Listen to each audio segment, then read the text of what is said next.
Hello students, I am Manoj Kundare, the Assistant Professor of Electronic Science. Welcome back to our e-learning platform. In previous video, we have seen the concept of 3-bit asynchronous or ripple counter.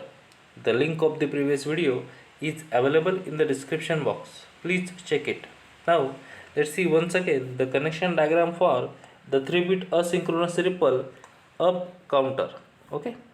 This is the logic diagram for the up counter, in which we can see here that for a 3-bit asynchronous counter we require 3 flip flop A, flip flop B and flip flop C. In ripple counter, the clock is not given directly to each flip flop. That means the clock is given to the first flip flop, that means flip flop A, and the output of flip flop A QA is connected as the clock of flip-flop B. Similarly, the output of flip-flop B QB is connected as the clock of flip-flop C. Okay, these are the connections for the asynchronous up counter. I hope you all understand the connections. In up counter, we count upward from 0 to 1, 2, 3, 4 up to 7 for 3-bit counter. Okay, I hope you all remember these things. Now let's start our today's topic, 3-bit asynchronous or ripple down counter. The only difference between up counter and down counter is that in up counter QA is connected to the clock of flip flop B, but in down counter mode QA bar is connected as the clock of flip flop B. Similarly, QB bar is connected as the clock of flip flop C. Here we can see the diagram that the clock is connected to the flip flop A and QA bar is connected as the clock of flip flop B. Similarly, QB bar is connected to the clock of flip flop C. I hope you all understand the connections and the difference between up counter and down counter. The difference is very simple. For up counting mode, we connect QA to the clock of flip flop B, QB connected to the clock of flip flop C. But in down counting mode, QA bar is connected to the clock of flip flop B, QB bar is connected to the clock of flip flop C. Now let's see the operation of the down counter mode. As shown in above logic diagram, the clock input is connected or applied directly to flip flop A. Okay, the clock is applied directly to flip flop A, but QA bar is connected to the clock of flip flop B. QA bar is connected to the clock of flip flop B. QB bar to clock of flip flop C. QB bar to the clock of flip flop C, and so on. Let initially all the flip flops are in the reset condition, that means QA is 0, QB is 0 and QC is 0. This is the initial condition that QC, QB, QA all are having value 0, 0 and 0. Okay, now let's see the operation. As soon as the first falling clock pulse arrives, flip flop A toggles, so QA becomes 1 and QA bar becomes 0 from 1. Okay, when the first falling edge of the clock occurs, the flip flop A toggles, hence QA becomes 1, QA becomes 1. At the same time, the QA bar becomes 0. The QA bar becomes 0 from 1 to 0. Okay, but QA bar acts as the clock of flip flop B. Hence, flip flop B will change its state, so QB becomes 1 and QB bar becomes 0 from 1. Let's see once again. Here what happens?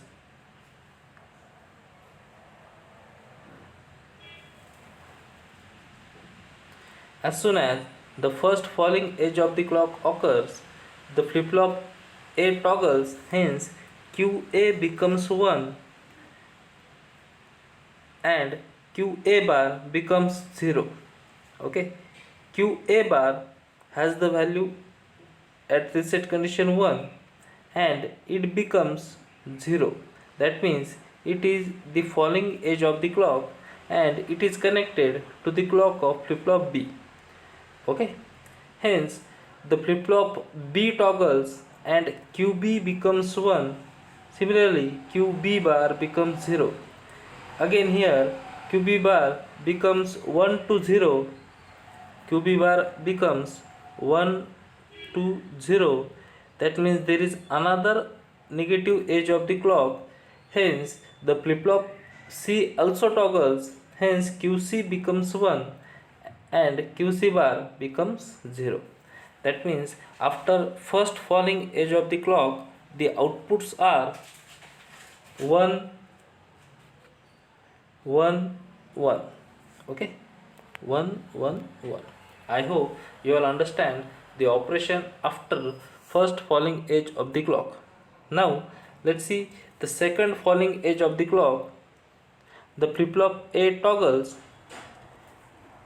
After first falling edge, we have the value 1 1 1. Okay, 1 1 1. Then corresponding to the second falling edge of the clock, flip-flop A toggles, hence QA becomes 0. When the second falling edge of the clock occurs, the flip-flop A becomes 0. That means QA becomes 0 and QA bar becomes 1. Okay, QA bar has the value 0 and it becomes 1. That means it is the rising edge of the clock. Hence the flip-flop B does not changes its state because flip-flop B, flip-flop C and flip-flop A all are negatively edge triggered. Hence there is no change in the output of flip-flop B and flip-flop C. Hence after the second falling edge of the clock, the outputs are 1 1 0. The outputs are 1 1 0.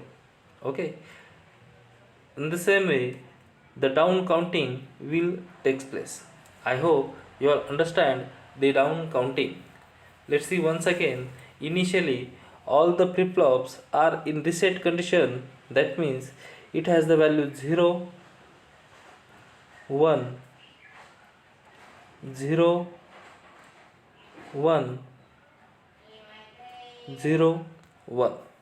Okay, once I draw once again, QA has the value 0, QA bar has the value 1, QB has the value 0, QB bar has the value 1, QC has the value 0, QC bar has the value 1. Then when the first falling edge of the clock occurs, then what happens? When the first falling edge of the clock occurs, flip-flop A will toggle the state. That means QA, here QA becomes 1. Okay, QA becomes 1. That means QA becomes 1 from 0. Similarly at the same time QA bar becomes 1, QA bar becomes 0 from QA bar becomes 0 from 1. Okay, that means there is a negative edge occurs. Hence the flip-flop B also toggles. The flip-flop B toggles means QB becomes 1 and QB bar becomes 0 from 1. Here another negative edge occurs. Hence flip-flop C also toggles. Hence QC becomes 1 and QC bar becomes 0. Okay, Hence, after the first falling edge of the clock, the outputs are 1 1 1 1 1 1. I hope you all understand the operation after the first falling edge of the clock. Okay, after first falling edge, the outputs are 1 1 1. Now, when the second falling edge of the clock occurs, what happens? When the second falling edge of the clock occurs, the flip flop A toggles. Hence, flip flop A becomes QA becomes 0. Okay. At the same time, QA bar becomes 1. QA bar has the value 0 and it becomes 1. That means there is a rising edge, but our flip flops are the types of the falling edge. Hence, there is no change in the output of flip flop B and flip flop C. That means after second falling edge, the outputs are 1 1 0. 1 1 0. Similarly, at the third falling edge, the output becomes 1 0 1 and the operation of down counting is till continue until the outputs becomes 0 0 0. That means again repeat mode. Now let's see the timing diagram for the truth table of 3-bit down counter. This is the clock signal, which is a perfect square wave. Here our flip-flops are negative edge triggered, hence it changes its state at this side. Okay, that means at the negative edges. The QA, this QA has the value 0 1 0 1, hence at the first falling edge it becomes 1, second falling edge it becomes 0, third falling edge it becomes 1, fourth falling edge it becomes 0, and the process continues. Similarly, QB has the value initial value 0, then 1 1 0 0 1 1, that means 1 1 0 0 1 1 0 0. QC initially it has the value 0, then 1 1 1 1, that means 1 for the 4 clock pulses it has the value 1, and then for 4 clock pulses it has the value 0. We can draw the timing diagram by clockwise. That means initially all the flip-flops are in reset condition, that means all the flip-flops has the value 0 0 0. Then what happens?